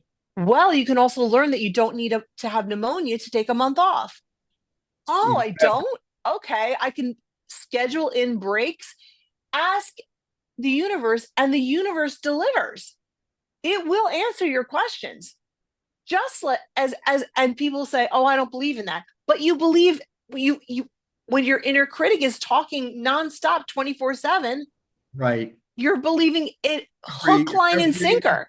Yeah. I like to say like the piece, the way that I frame it for myself is, and I have come to this over a lot of years of trial and error, is when you ask the universe for something, you will always get Oh, either the thing that you asked for or the thing that you need to get you to the place that will get you the thing that you asked I for. tell my clients that all the time. And I always give you credit. I said, my brother says the universe will either give you exactly what you want or the lesson you need to get exactly what you want. Right. Exactly. And I really, and this is like, again, like, I mean, I can't, your mileage may vary. And how can that be a good thing if you get the lesson? Do you see how we're But reframing you're, it? you're Like getting the closer. lesson is still a good thing. Of course it is. You're getting like, right. It's like the way that I look at, like, I can think back on 10 years ago, I was working on a business that was not going to ever pan out. And I was also working on projects that now, when I look at them, I look at the way that I was approaching people who might help me, fulfill that. And it was like picture a 10-year-old going to the CEO of a company and saying, I'd like to be on your board of directors. It's like, I mean, I'm not, I don't feel that I'm exaggerating that much when I say, like, to say that the CEO sees, this person's not really ready for this job would be an understatement. And that's how now I look at myself in that situation. So, I didn't get the thing that I wanted, but what I got along the way was a bunch of lessons that like honed me and made me the person that potentially now, this many years later, I am probably closer. I would absolutely say I am closer to being the person who can make that happen. And that's what Right. I wanted, right?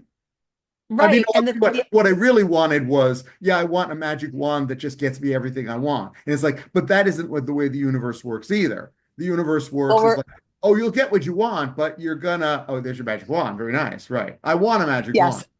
Right. The thing about it is that the reason I have a magic wand is that the, knowing the way the universe works is the magic wand. Right. Knowing the rules of the game, knowing the rules of how it works. So when you can say to yourself, when something goes wrong in your life, something goes sideways, when you can say, many people say, you know, how can this be a good thing? Sounds like it's just vibrationally a little out of reach for them. So I say, bring it down a vibrational notch. And what's the lesson in this for me?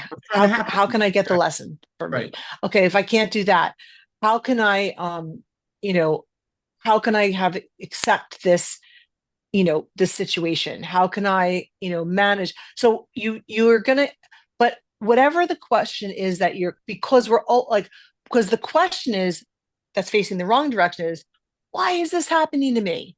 Right. Now, I'm going to tell you that the why words don't actually matter. Okay. Mhm. Why people say, because I'm a millionaire and they're not becoming a millionaire is because we can still say, why is this happening to me? And watch this. Why is this happening to me? Hmm. Why is this happening to me? Hmm. So, yes, I'm emphasizing words, but my friends make fun of me with this. Word, your your thoughts, your words, and your feelings, your emotions lining up. Yes. That alignment is how you move. Absolutely. So, as much as the words matter, you've got to root it in intention. You've got to Yes. root this in intention. So, even though I'm saying, you could say, how could this be a good thing? And you're not going to get the same answer. So, as saying, okay, how can this be a good thing? And And genuinely engaging that question. right, or even just Opening. sort of opening where I love the end, we're dating ourselves here, but Miracle on 34th Street, Sure. the original version with Haley Mills, was it? Oh, no, no, Haley Mills? no. That was I don't even remember who the little girl was, but that was well before Haley Mills. Yeah. Yeah, not Haley Mills. Oh, Natalie Wood. It was Natalie Wood. Oh, Absolutely. Of course it was Natalie Wood. yes. Yes. And when Okay. she was very So little. Yeah. very little Natalie Wood, yeah. So in the end of Miracle on 34th Street, it's a Christmas movie. If you haven't seen it, the original version is amazing. I think they did a remake of it. I didn't see it. So at the end of the, towards the end of the movie, spoilers here, she's waiting for something. She's looking for something. And she's sitting in the back of the car and she's going, I believe, I believe. But she really does want to believe so badly. And so if you're saying like, how could this be a good thing? And it's a openness, a softness of heart where you're asking. And it's I always say open door, closed door, so how can this be a good thing can be a very difficult question to ask when things are going wrong. And but it's a very different question than, you know, how can this be a good thing? So I'm saying line up your words with the idea that you're open to, even if you're not believing, wishing, wanting, hoping, believing, knowing, having, right? Well, that's from another podcast, sort of the arc of how we manifest things in our life. So even if you're on the, little kids, like, I wish this could, I want to believe, I wish this could be true. I wish upon a star, right? That's the idea. And if you're facing in the right direction, whoever you're speaking to into the universe, you're going to get an answer. Right. And to be open to that, it may not come in that exact moment, but it will come. And Well, you and don't, she, this is the at thing. the end of Don't the listen to movie, me. she does that little bit of willingness, that little bit That like little bit of what Jesus willingness. called faith of a mustard seed, right? That little Yes. There you mustard seed go. is really small, right? Really, really small. Teeny, Really, really small. right. But Right. that's all you need. If you have that, you will move forward. Right. And that's the thing is that all, whether you're religious or spiritual or just moral, look, following your moral compass, all roads lead to the same ideas. Down the road of this podcast, we'll, get into the power of forgiveness, and like all roads lead to forgiveness. Like, I mean, this lifetime or the next. I mean, you're not necessarily going to do it. Not everything is appropriate in every single moment, On but nobody else's eventually, table but your own, but I like spoiler alert, back of the book, you know, um, I mean, and take your time and take as many lifetimes as you need to, but spoiler alert, back of the book, forgiveness is realizing that nothing, there's nothing to forgive. nothing is to, right, there's nothing to forgive. Jesus said it on the cross. They know not what they do.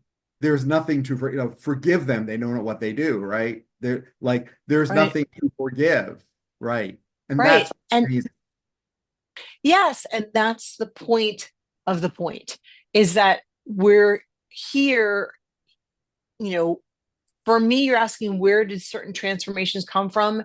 It's learning the mechanics of how to navigate when I'm hearing the inner critic voice, to navigate around it, past it, to quiet it, to soothe it, but not to listen to it, to Right. give it no mind. Like, and that is not, it's like, if the first day, if you're show up with your personal trainer at the gym and you say, I'm gonna, you're out of shape, and I have been here, I'm working on this, and you think, oh, I'll get this in 3 days.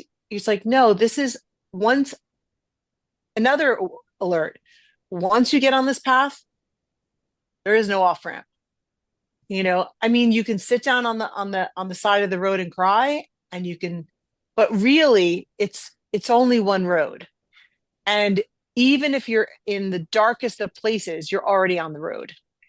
And it's, So you kind of know that it's a good road. I think you kind of know. yeah, this is what we're, this is, so if you have this navigational system, why not learn to work it? How do you talk to your inner guidance? Start. And if you've got, so again, now we're going back to making great decisions. Every time you make a decision, if it's slightly better, what are you doing?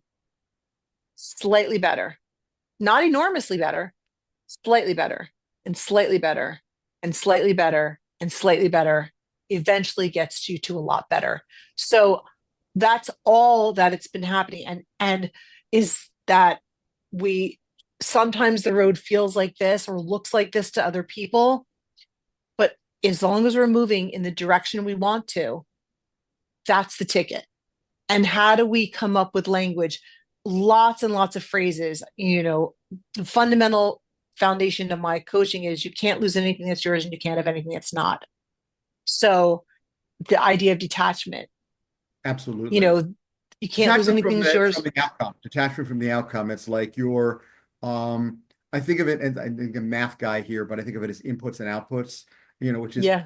exactly the same thing. Like when I'm wanting to, lose a couple of pounds or beef up in a good way, it's like, what are the inputs? The inputs are, um, eat less, eat better food, don't eat big food late at night, do some exercise.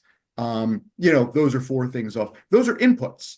Now, the output is in the morning, stepping on the scale, and that's an output. And it's like, if I like the number, if I don't like the number, it's an output. I don't have literally any control over the number on that scale. I have only control over the inputs. It's like, Right. like for 5 days in a row, I could be really, really good and do all the right things. And for whatever reason, like my body is retaining water because I'm in a place where it's 95 degrees every day. It's like, that's out of my control. But it's like, but the trajectory, given if you continue to put enough inputs, it's like anything else. Like if you raise your children and every day ask them how they're feeling. Do you want to throw a ball around? Do you want to help me make dinner? Can I take you to the mall? Can I what can I do? Can I help you with your home? If all of the inputs you're putting into the relationship And with your these are things that good, people know, but they yeah, don't have tactics. And right, so, again, in when we go to coaching, I have parents that say, I just don't know what to say to my kids. mm, And I get the tactics. 5 things to say to your kids when you don't know what to say. I love you. I believe in you. I'm on your side. We're in this together. How can I help? Start a sentence with one of those 5 things, you know, and well, what do you mean? And it's like, when your kid walks in the door crying, it's like, you know, I love you, honey. What's going on? Like people think, you know, well, I'm having this big problem. I'm having a fight with my, how can I help? Well, you know, my teacher yelled at me and she told me that I cheated on the test and I didn't. Well, I believe in you. Did you cheat on the test? No. And also, not only just I believe in you, I believe you.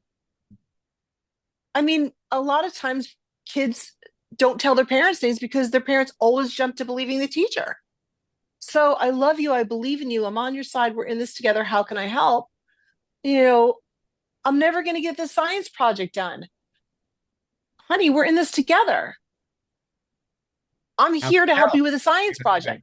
right, But without so there, the tactics sound canned unless they're backed by intention. right. I have had parents come to me and say, I really want to know what to do. And they do this, they write those things down. And I say, don't start a sentence in the next week without one of those things. And and a attack, it's a tactical, like it's just like now you start to know the rules. It, don't get off the phone without saying I love you to your kid, whether they say they're going to grunt. I Right. love you, honey. Oh, keep saying it. It's stop reacting as if it's like if you get on the scale and you see the number is off, you go eat cupcakes. Like I have done that. I have been overweight in my life. I'm on a weight loss journey.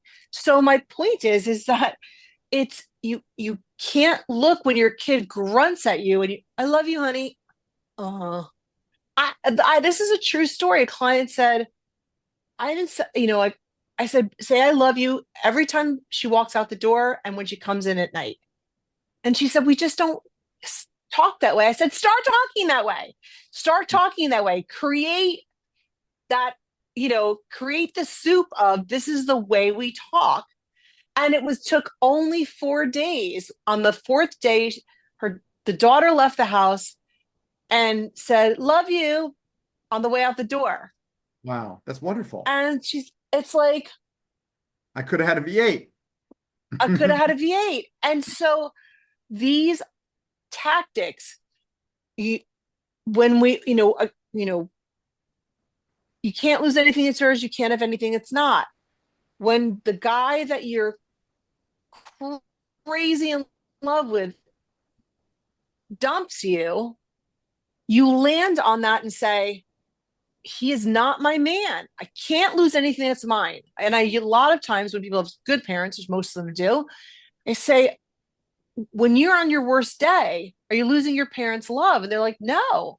I said, that's what it feels like. That's what it's supposed to feel like. Right. The guy that dumps you wasn't your guy. And so we get, but without language to fall back on. Some of them we've called Tammyisms because I say them so often. It's a short walk to anywhere you think you can't be, for good or for bad. You're living on top of the world and you're bragging about it. It's like, honey, it's a short walk to anywhere you think you can't be. You think you can't, you're getting, it's like when you're doing well, you know, it's just, you're getting good grades right now. Be proud of yourself. And again, I'm bringing the word pride back. Pride in yourself. Feel proud of yourself. But there's that extra step of bragging about it. You get to go home and brag to your parents because your parents want to hear that. But let me tell you, your friend who's crying because she didn't get a good grade, maybe she worked as hard as you did and today wasn't her day. So give it a minute. I'll, you know, this is, everything's an inside job. When people are like, those people are horrible out there. It's like living a life is an inside job. Having a happy life is an inside job. These are sayings, and they seem, I tell people all the time when they're being negative, flip that pancake. And my every client knows what flip the pancake means. And it's a short, it's a shorthand for listen to the negativity coming out of your mouth right now and flip it. Once you know what you don't want, you know what you do want. So, like, I'm so stupid. I failed that test. So flip that pancake, honey. What do you want? I want to do good on the next test. That's really what you mean. Or I wish I did better on this test. That's now we got something to work with.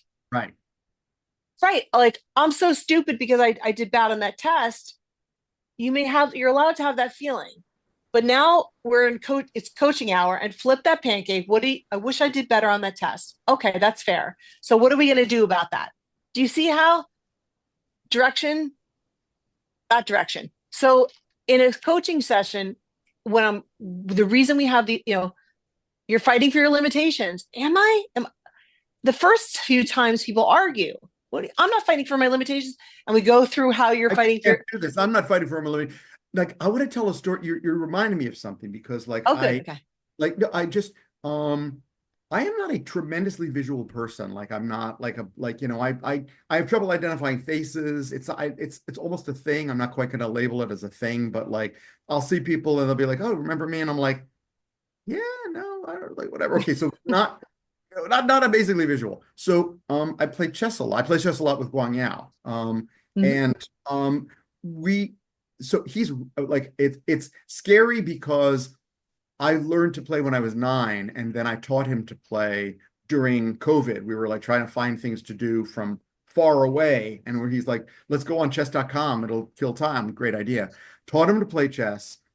By the 4th game, he almost beat me, and now he beats me regularly. And that was just a few years ago. Okay, so he's just smart, like scary smart. Okay, so which I think is awesome. But then when you're getting, the stuff kicked out of you on a chessboard, it doesn't feel so good, right? So for the longest time, I knew this was a story. I know, it's like I was like, I'm just not a visual person, and this game doesn't really work to my strong points. I'm like, and it's like, okay, are you are you buying your own limitations? Are you limiting yes, obviously I am.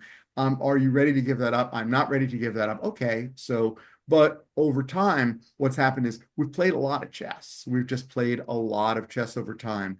And I am slowly getting better. And over the time, I've been seeing that like there's one problem I have is just like move the queen and then like right into a place where it's going to get taken, which is like, suicide. It's like you're on a chessboard, lose your queen in a stupid way is just you've lost the game. And over time, I've just gotten better at, he would say to me, like, ask yourself why I moved that bishop. Like, what's my plan? What am I planning to do with that bishop? It's going right after your king, right? Like, and I'm like, so over time, it's just like he moves the bishop. I'm like, what's he doing with that bishop? Oh, I see. He's moving with the knight and the bishop, and he's gonna get all over my king's pawn in about a minute, right? Okay. Seeing that, and also the less blundering, the like move, and then before I move, like, is that like am I gonna totally gonna lose that piece in a minute? What's really like over time, just I know that the guiding star was I'm just never going to be good at this game. And that is me fighting for my own limitations. I knew it was a story. Knew I had to give it up.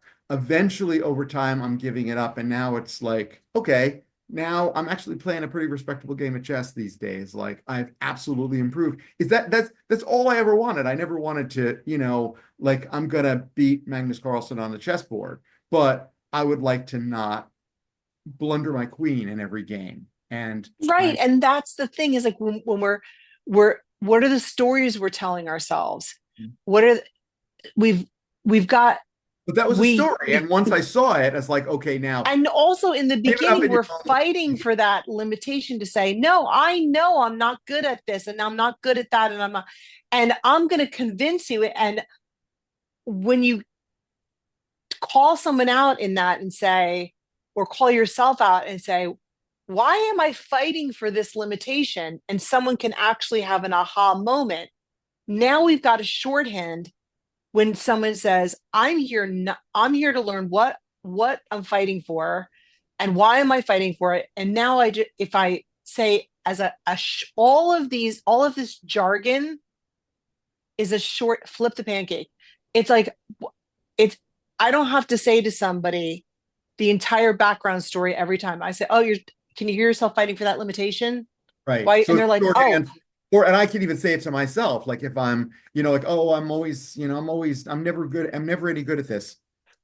Why am I fighting for my own limitation? That's a story. Flip right." the pancake. Like So whatever thing you do to get yourself, like, yeah, right. So the reason that I love language so much is because we can take these, the way that in chess they call it chunking. hmm You know what hmm obviously you know what chunking is. Yeah, Maybe like many people like don't. you like certain things work together and like at a higher level, right? Yeah, Right. People who play chess understand what chunking is when you look at a board, and that's why people become so good at it, is because they see a chunk of things that work together and that right. always It just happen. like There's a person at a high level is going to go like, oh my God, your king's dead in 5 moves. If you don't do something, right? Like, right.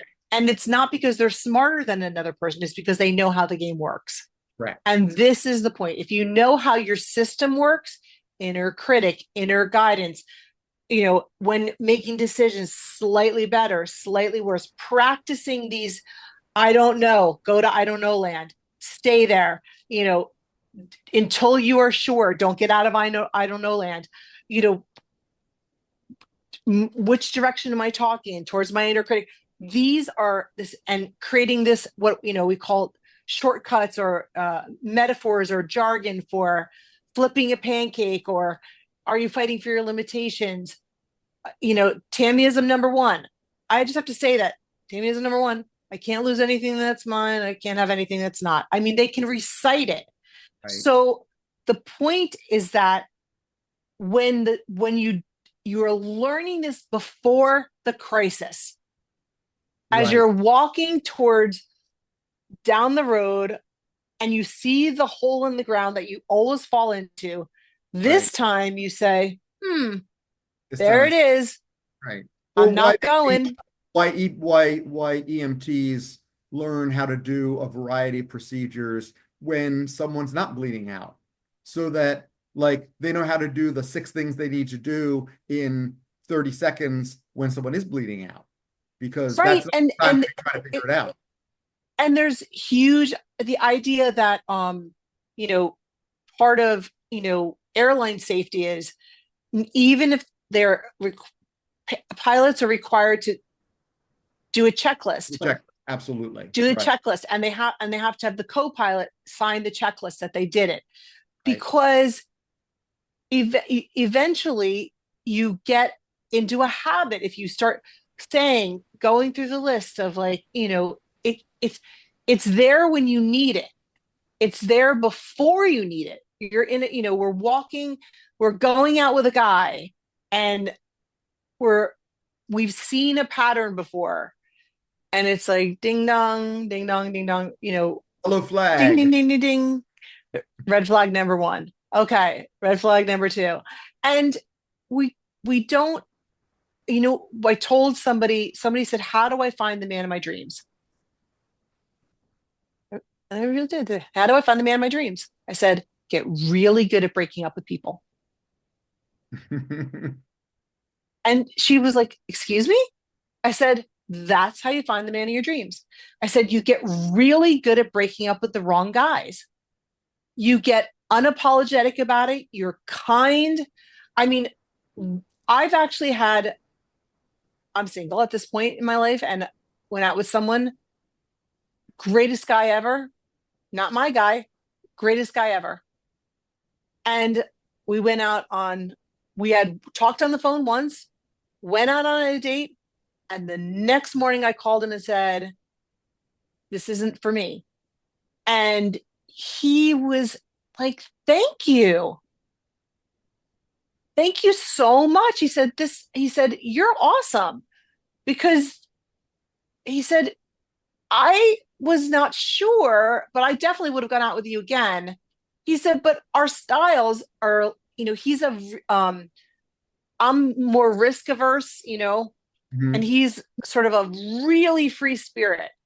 And I can admire that in a friend. I love that you travel, Mark, around the world and I am sort of more of a homebody. And I thought, if there's nothing wrong with him, but after a while, if you break up with enough wrong people, instead of trying to bend them into shape, eventually people don't take it personally. They don't get upset. Or and there has been a guy or two that said to me, like, well, we didn't even give us a chance, or that was some kind of a thing. And I said, and eventually it gets easier. You don't waste years of your life. I don't have years of my life. If you're 20, you don't have that. You seem to have that time. But even for women, like, I mean, women have a biological time that they can have kids. If you want to have kids, like, how do I find the guy that I'm going to have kids with? Get really good at breaking up with people Right. I mean, until one guy is a mate, until one guy. it's like, do you really want to spend five, like, this is a weird, and I still don't understand this. I'm going to say this, and I know someone who I care for very much. And easily 10 years ago, I mean, and 10 years ago, it could probably more than 10 years ago, he said to me, yeah, I'm with someone right now, and I know he's not the right person, and blah, blah, blah, like that, like that. And I was like, okay, and my silly notion at that moment was, sounds like you might want to break up and free them to be with someone and free, like, whatever, but he didn't do it. He was Bingo, Ringo. okay. So, but 10 years later, he's still in the relationship. And it's like, it boggles my mind, because it's like, he'll say, like, I know this isn't the right thing. And I'm like, wow, man, TikTok. I mean, like, But also here's a there's long an time for any of us. yeah, And but there's also something really like I sometimes I can appeal to people on a level that is easier for them. I yeah. say, you're being very selfish. And they're like, what do you mean? I said, Ah, if you're this has helped more people break up with more people. People think that they're doing a bad thing by breaking up with the person. And I say to them, if they're not the person for you, you are keeping them from the person that is right for them. absolutely And they're right. like, and oh my gosh, they're like, and I said, that's really selfish. I And I should have don't leaned mean, into that. I should have leaned if I wish I'd had a V8 now, because I really wish that I'd leaned into that. And because I know this person is a really open-hearted, caring person, and loving maybe person. not for himself, but for Right. he loves, he said, well, I don't love you, so, like, let me let you be free and find the right person. And so, Right. And you go see ahead, how man, we it's can gonna hurt. selfish. We can, it's like when we think we think we're, do you see how selfish and self care are very confused in this world? If you break up with him and he's so in love with you, you're a bad guy, right? And and you're saying to the person, no, if you take care of yourself and do what's right for you, you're also being selfless and letting that person go find. There's no bad down this, there's Right. nobody loses. Everybody loses if you think that you're being um a good guy for staying with tolerating someone. But do Right. you like, I've been on the other side of somebody tolerating me It and feels all like, my quirks. yeah, And and I feel you, it's like it's that feeling where you think it's a terrible feeling to be tolerated. terrible feeling. People should be celebrated. So Right. when people are going and like I've had talks with clients and they're like, I just don't know how to break up with this person. I really don't know how to break with it. I said, you've got to hold on to the feeling, no matter if they're crying, if they're really upset, they're throwing things across the room, like you're the love of my life, you're the most important thing. I saw myself having children with you. If you know that they're not the right person for you, hold on with every fiber of your being to someone out there is going to love them in a way I could never love them. And walk out of the door broken up. Like the first time, like break up and shut up. Let the person have their feelings and know you're doing the right thing. Know it and stand by it. And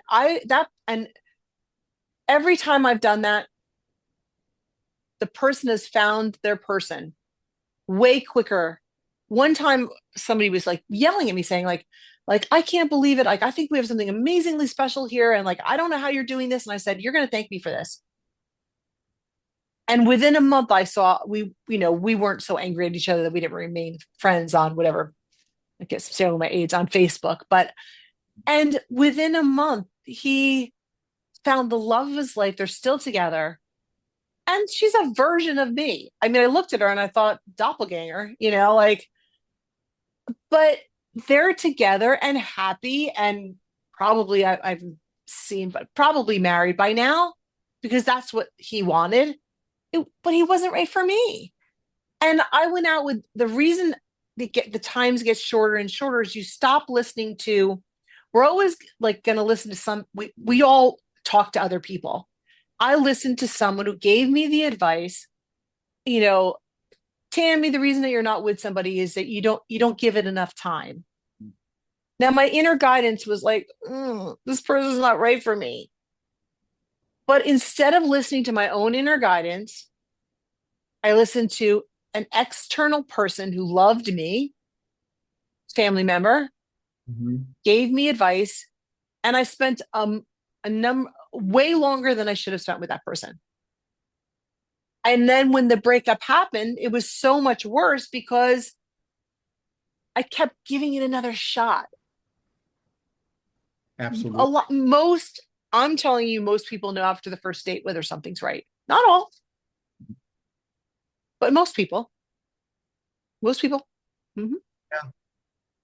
Because you're So, like, or if you're like it, and I'll tell you what, right after at the point where you've ever had it, you'll know it, right? I think there's yeah, people, I think often maybe younger people don't know because they just don't really know what's available and can happen and what of how course. right. But like, but But I certainly, think that the idea of inner guidance is very teachable to young children. I think it like we're going to go back to the beginning of this conversation when you said, like it seems like you've always been connected to your inner guidance. And if we had had different parents who sort of cultivated us trusting ourselves at a young age, which didn't happen for us, we were in some ways taught to not trust ourselves and send in the doubt opposite ourselves. direction. I would say sent, Right. like you see that, you see the light, you see the sun, you see all the warmth and the goodness. Now go over there, that opposite direction, keep walking until I tell you to stop. Like I feel like there were Right. points in our childhood where it was literally just about that weird. Yeah.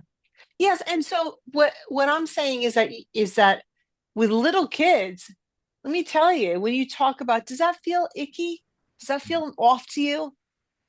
Kids are like, I know what that means. Yeah. If it feels icky, don't go towards it. Right. Oh, okay. This is a teachable skill. Let's start teaching it. Yeah. That's what this is about. Like why people say, well, why are you so excited about this kind of coaching? And I'm saying, because I've walked this path. I have lived through trauma. I have been unhappy. I have come out of that pit. This is not I am not a coach who's not walked right where you've been. And there's no way you can walk where everybody's been. But it's anybody who knows me personally knows it's been a road for me. Right.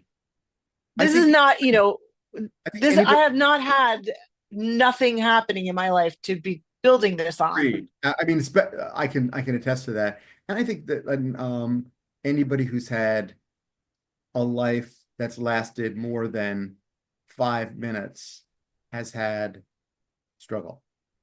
I've absolutely. And I feel like Even it's in the best of lives, that's in the absolutely best of lives, you, and that's why I'm saying like happiness is the booby prize, because there have been people that have had really, really now, if happiness is the booby prize, then what's the prize? Knowing how to be happy. When you get off track, knowing how to get back on track is what my life has been, why what my life has been about. Because I have veered off the path so many times, and getting back on track, that's the skill. very right. Not happiness is the benefit of that skill. And happiness can be the benefit of just life going your way, or having great parents, or many people have different levels of where they come into this lifetime, and happy, happy, happy for many years, and then at a certain 47 years old, a tragedy happens, and you have no skills about how to handle it, because life has been pretty good to you. And there's not, and I hope that life is good to everybody, but why not have both? Why not have a happy life and the skills to handle it Absolutely. when it goes off? So maybe on that note, I feel that note. Yes. maybe we can say, thank you for joining us at Beyond the podcast. And it would be really wonderful if you would be a subscriber of ours. So that would be great. And Mark, it's always amazing talking to you. You too. I'm very, very glad to connect with you from, I don't know what it is, like 11,000 miles or something like that. Some large, Somewhere in Thailand, somewhere in Thailand, Thailand. right? Yeah. Yes, Phuket, Yeah. Thailand. And Philadelphia here. So, Yeah. And on to, I think next week it will be from Korea. oh, Korea next week. I thought it was China. China the week after that. But I Wow. think the next time we meet, it may well be Korea. We'll And I'll see. be and I'll be right here next week. As we said, the Philadelphia. traveler and the homebody. There we Right. go. That's right. Both happy in our decisions. So we'll see you next time. And Mark, was great seeing you. And You too. bye bye now. Bye, Bye. guys.